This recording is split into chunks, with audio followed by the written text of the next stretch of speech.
could stop spending money on things you don't really value? Tired of experiencing the debt depression spiral, meaning experiencing the euphoria of buying something only to regret later when the bill comes in, then spending more money to make yourself feel better again and again and again? If so, you're not alone. And luckily, you're listening to episode number 332 of the Queer Money Podcast, because today we're sharing 9 ways to stop spending money on things you don't really need and probably don't really want. And this continues our year-long series with our sponsor, Capital One, about financial well-being. Now, on with the show. Husband, Yes. we can't stop spending money. We're not alone. Nobody can stop spending money. Yeah. Spend our way into misery. Right. I know it's kind of crazy how everybody was talking about how they weren't spending during COVID because they couldn't go out and do the things that they want. And now we see debt on credit cards going even higher than it was before the pandemic. That was one of the nice things during the pandemic is people were actually paying their credit cards off, but that is completely reversed.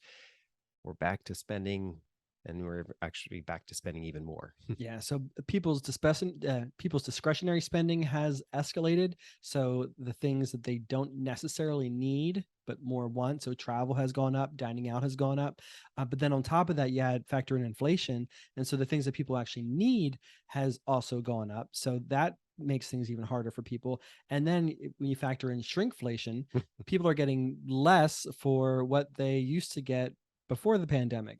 So there's all these this trifecta of things going against people, and it's just making people a little bit more anxious, I think, with their expenses. And I don't think it's the fault of individuals. I mean, yes, we all have some responsibility in our own personal finances.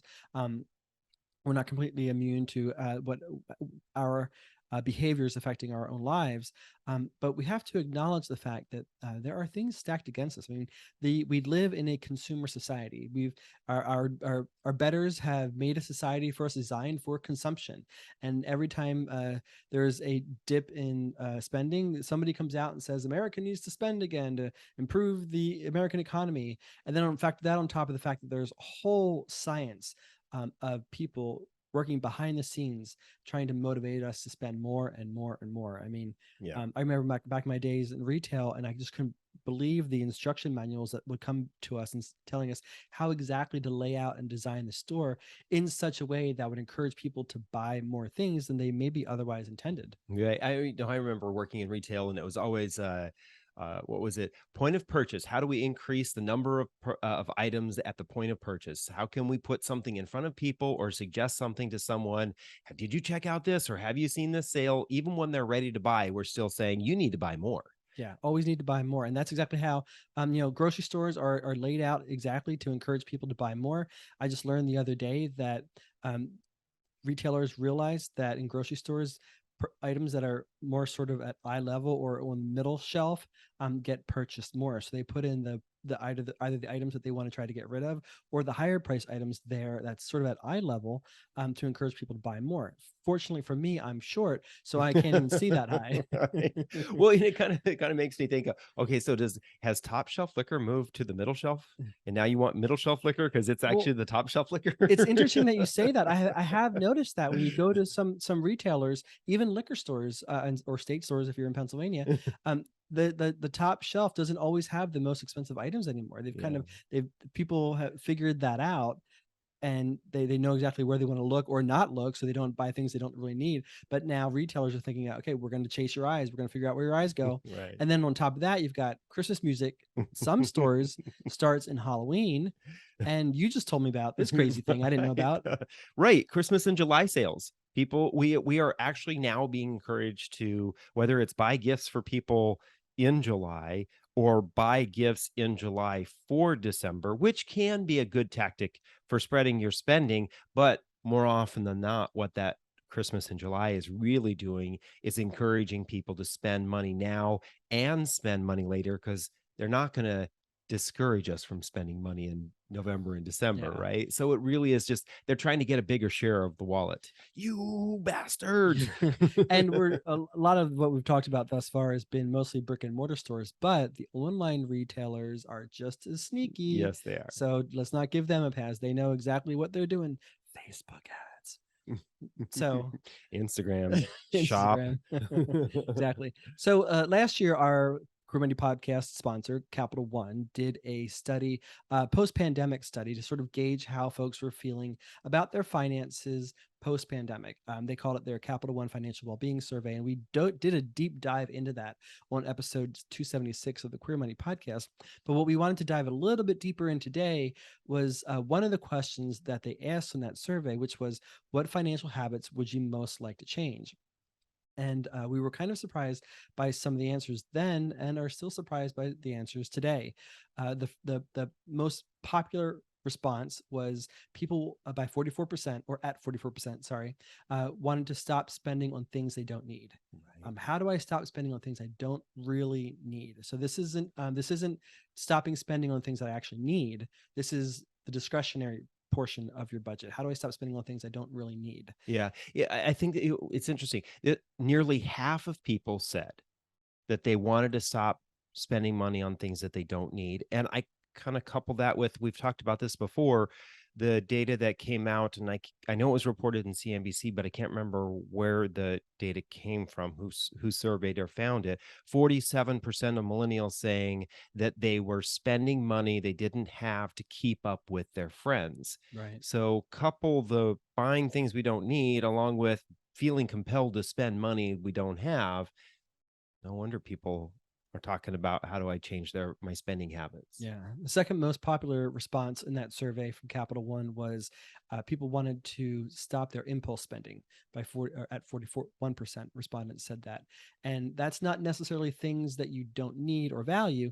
It's just not necessarily the right time to buy those things. So you might need an item that you're impulsively purchasing at that point in time, but you might not necessarily have the cash to pay for it. And so it kind of helps you get in that debt depression spiral, because you still need the item, but you haven't prepared to purchase the item. Or it could be things that you don't necessarily need, and you're impulse spending on things you don't necessarily want or need. Right. And then the third most common answer of what financial habit folks would like to change is that they're not saving for a rainy day. Their rainy day fund is dry. Yeah. Dry as a bone. And that was at 38%. So we're talking more than a third of people are saying they don't have enough money, or they're not saving for emergencies. And what's interesting is, to solve that second one, really, That third one. I'm sorry, to solve that third one, you really kind of have to focus on the first two, right? How do you stop buying things you don't need and eliminating those impulse purchases, especially on things that you don't need, or the things that you may be buying now that cause you financial stress? Maybe putting it on a credit card or something like that which actually can take away money that you would have to put into your rainy day fund. Exactly. So we're here to provide some solutions. We're going to provide 9 tips to stop spending money unnecessarily. So we're tackling that first response from folks from the Capital One Financial Wellbeing Survey. And tip number 1, David. Yeah. The first one, I think, is very common. And it was what was basically our foundation of why we were spending recklessly without being money conscious. And that's simply not having a plan for your money. You don't have any idea where your money should go, not understanding what you want your future to look like. Right. And so there's a lot of ways that you can solve that. John and I have talked about vision boards, sitting down and writing out what your financial goals are, adding that to your screensaver on your phone or on your computer. Write out a list of things that you really have as financial goals. And, a lot of times buying things that we don't need, or this is actually a really good one for your impulse buys. If you have a list of things that you actually need to purchase, you truly want to purchase, then put those into a list. And every time you feel this impulse to buy something, and you answer that question to yourself, do I need this right now? Shift over to your list of what you truly need to buy. then satisfy that need, that desire to buy something by buying something you actually truly do need, especially if you do have the cash for it right Yeah, now. that's a good idea. Get that dopamine rush by doing something that actually that provides you true value, or addresses a true need of yours. Yeah. But I think, we're oftentimes asked in interviews, if we had one piece of financial advice to give people, what would we want to have them walk away with? And it's more often than not, we say this: figure out what it is you truly truly want. I think most people don't know what they truly want, and because of that, they don't spend according to their values because they don't, like us at that once upon a time in your don't know what our values are, right? So we got to figure that out, and then once you kind of do that, you can sort of align everything accordingly, and it makes them that much easier to reach your goals, anything from paying off debt to buying a house to traveling across the world. Tip number 2 is to know your spending triggers and plan accordingly.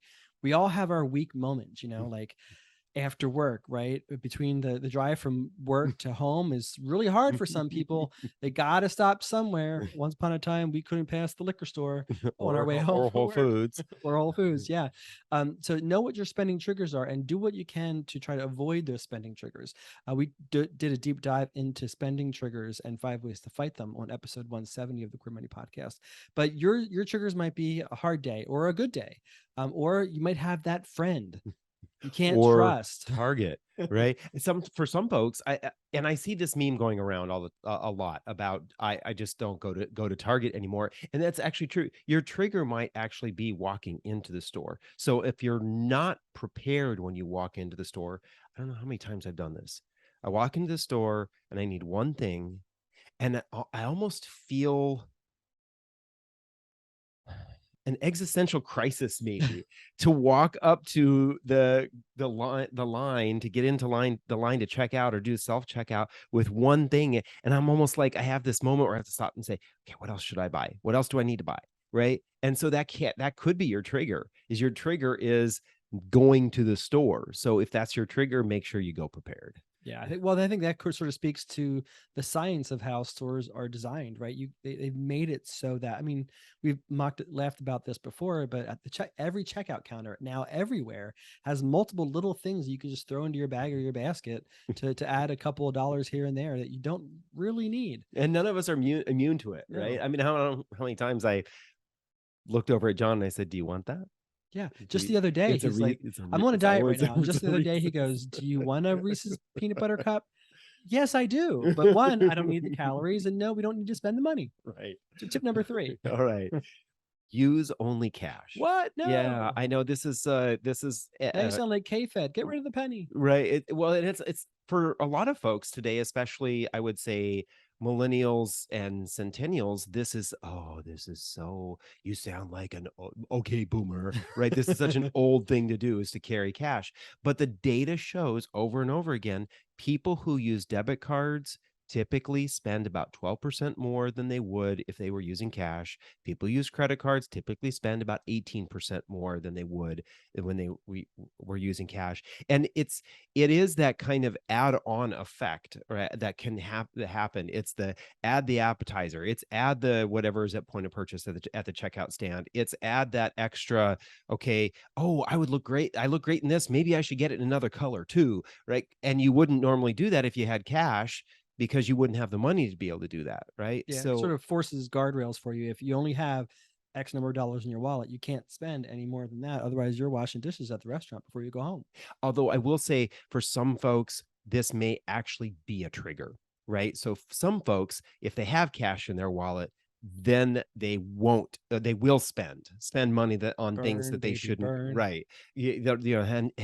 Heading to the vending machine, or, oh, it's only $3 or it's only $7, I can afford it, I got the cash. Well, if that ends up being a trigger, then maybe number 3, we'll change the list to being eight things instead of 9. But if I think you're more likely to have cash burning a hole in your wallet if you have smaller dollar bills. I think studies have also shown that if you have larger dollar bills in your wallet, you're less likely to part from that. It's a little bit harder to part from 100 than it is from a one. So maybe to fight that effect, if you know that cash in your wallet is a spending trigger, maybe just carry large bills. And then when you feel the need to do this, it makes more sense. Okay. For those who are just listening and not watching, I'm shuffling my 100s out with my hands. He's doing dollar bill, y'all.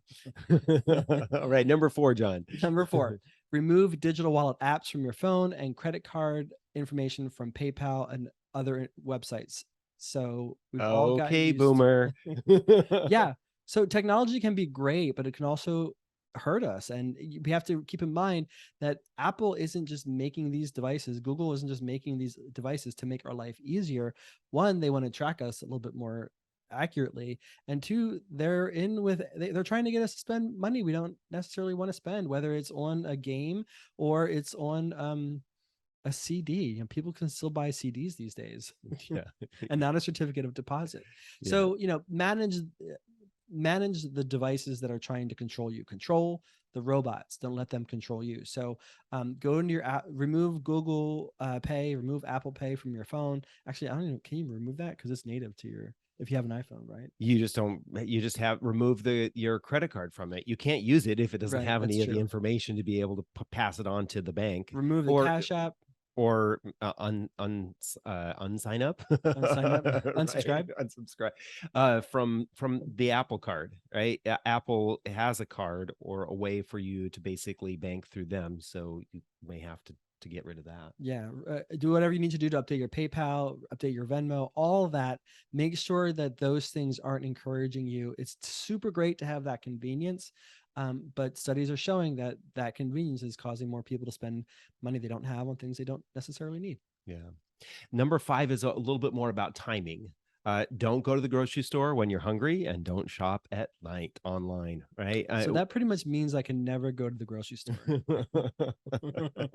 Right. Well, data shows that folks who go to the grocery store when they're hungry typically buy a lot more of kind of the empty nutrition foods, the things that they want to have and feel the desire to have right now, like cheesy poofs or potato chips or nuts or things like that, because they want to open the bag up while they're at the store or when they get in the car or something like that. And so when you do that, you oftentimes put those kinds of empty calorie foods into your cart, and then you get home and you eat the empty calories, and then you realize, well, now you do need a real meal. Instead, if you were to just do the real meal when you got home. So you spend money that you don't need to spend or didn't want to spend, and then you also eat calories that you don't want to eat. Yeah. And then on the flip side of that, studies are also showing that people spend more money online when they're shopping at night. When they're drinking wine. Yeah. So try not to shop at night. Try to do it, in the morning before you go to work, because you're not going to just browse the internet in the morning before you go to work, or even if you're at work, right? Because you don't want your boss to sneak around the corner and be like, "What are you doing?" So do whatever your necessary purchases online are at work, and you're less likely to spend more money like you would later at night. Yeah, and I would say, with so many people working remotely, it may be worthwhile to sign up for a tracker on your laptop or on your computer, so you actually see where you're at or what you're doing while you're working during the day, because you may find that you are actually perusing websites to buy things a lot more than you probably would be at home. You're doing that at home than you would be in the office. Why did you give me that look of judgment when you made that comment? Because I know stories of folks who have bought things that they didn't need online at work. Those folks being folks in this room? Maybe, and others. Either way, if you are shopping online, tip number 6 is to give yourself a purchase pause. Wait like 48 hours before you actually click the buy and send to me button. Or you can even do this in a brick and mortar store, right? If you have this urge when you're walking out of the store to buy an item, and you're like, I'm going to give myself 24 or 48 hours to really decide if I want that purchase.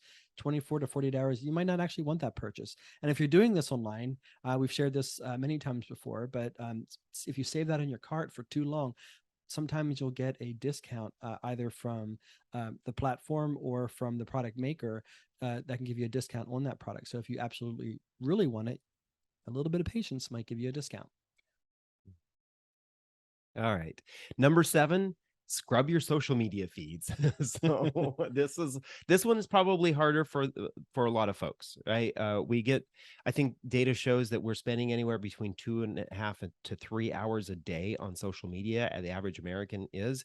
And social media now is proliferated with ways in which we can spend, whether that's the actual apps themselves encouraging us to buy other items through the app, like games and things like that, or it's the social media, actual social media, individuals on social media who are trying to encourage us to buy. If you need to, unfollow influencers who are constantly hawking junk that you don't need. I don't personally follow Kylie Jenner, but um, there's a reason why companies will spend millions of dollars for Kylie to post one single post. And that's because people buy what Kylie is hawking. And I think that we all have to be careful. Who are we following? What are they trying to get us to purchase? Ask ourselves, is this something that I'm purchasing because they're telling me to, or because I really want to, or because I really need to?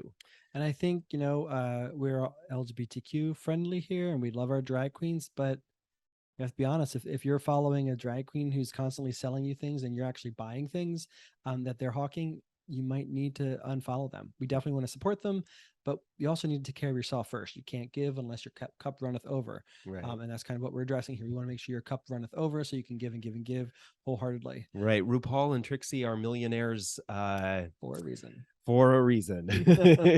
They're good at what they do. Yeah. Another thing that you can do is also on Facebook and Instagram. I don't know about other social media apps, but Facebook and Instagram specifically, you can hide certain ads, and oftentimes those platforms will ask why you've hidden that ad, and you can help sort of maybe structure the types of content that you see on your Facebook or Instagram feeds to help you a little bit better. Tip number 8 is to use a budgeting app or an expense tracker. Sometimes they're one and the same. Tips or apps that we've talked about in the past that we like and a lot of our clients use include Mint, YNAB, and Good Budget, just to name a few. So find whatever works for you and use that. We still, we and the members of our credit card payoff course still live and die by our spending analysis. It's an old school Excel spreadsheet, but it still does the job, and it always highlights those outliers that we're like, oh, I didn't know I was spending so much money in that category. Because without actually tracking your spending, it's hard to see exactly where the bleed is coming from. So use whatever tools make sense for you, and those are just a few to consider. Yeah, and you can get a basic one of the uh, uh, spending analysis in the credit card debt slasher toolbox. That's Oh, that's on right. debtfreeguys.com. I forgot about that. And then finally, number 9, I think this is probably really important. If you give every dollar a job,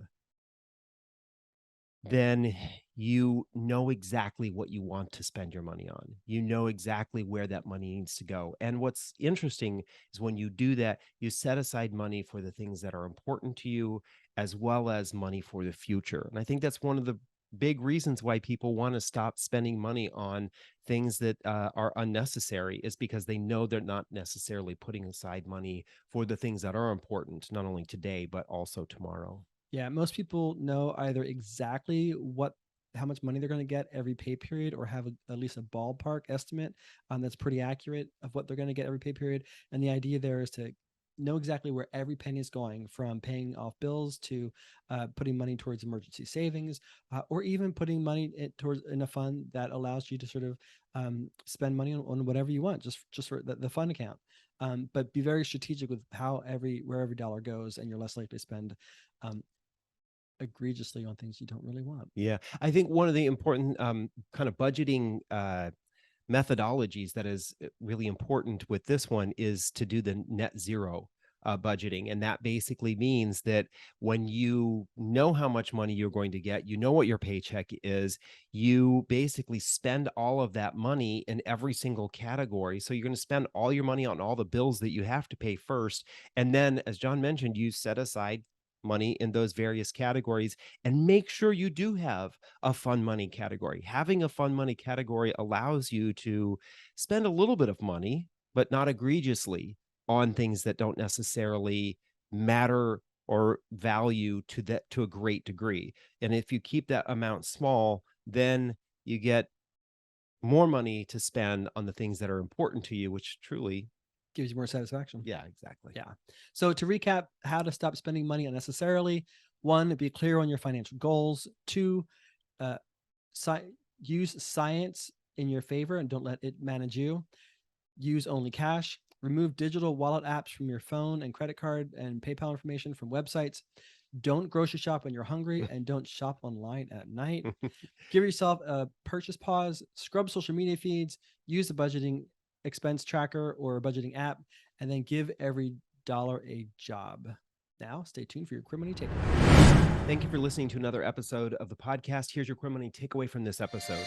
Start following any number of these 9 tips that we shared today and put that money away into your Capital One 360 Performance Savings Account or another arm's length away emergency savings account, since we know that a lot of folks are saying that that's one of the things that they wanted to change. Watching that account grow will be as motivating as any of these other things that we shared today. Exactly. Then join us this Thursday for our next Micro Queer Money on the Motley Fool Debt for Guys LGBTQ plus money study. Finally, join us next Tuesday for a regular episode when we talk about 7 LGBTQ plus money myths and how to overcome them. Thank you and have a great week.